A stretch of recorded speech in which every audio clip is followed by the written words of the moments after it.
बुलढाणा जिल्ह्यातील शेगाव तालुक्यातील पहुड, जिरा, कालवड, कथोरा, भोनगाव, भोंडगाव, शेगाव आणि नांदुरातील एकूण 13 गावांमध्ये रुग्णांची संख्या वाढत आहे। या प्रकरणी केंद्रीय राज्यमंत्री प्रतापराव जाधव यांच्या निर्देशानुसार केंद्र आणि राज्य सरकारच्या 9 विभागांचे तज्ज्ञ काल बुलढाणा जिल्ह्यात दाखल झाले असून तज्ज्ञांकडून आता भोंडगावसह गावागावात जाऊन आणि त्यांच्या कुटुंबियांची भेट घेत प्रत्यक्ष माहिती संकलन करण्याचे काम आरोग्यमंत्री प्रतापराव जाधव यांनी दिल्यानुसार सुरू करण्यात आले आहे।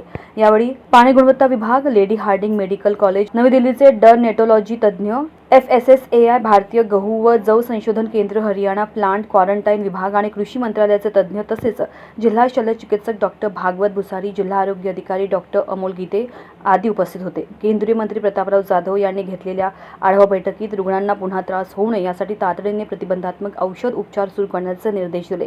तसेच आजाराचे मूळ कारण शोधून त्यावर प्रभावी उपाययोजना करा। यासाठी पाणी, रक्ताचे नमुने तसेच बाधित गावातील माती, धान्य आदींचे नमुने संकलित करून प्रयोगशाळेत तपासणी करून अहवाल सादर करण्याच्या सूचना दिल्या। India news 224 Sachin Patil, Buldhana, Shegaon.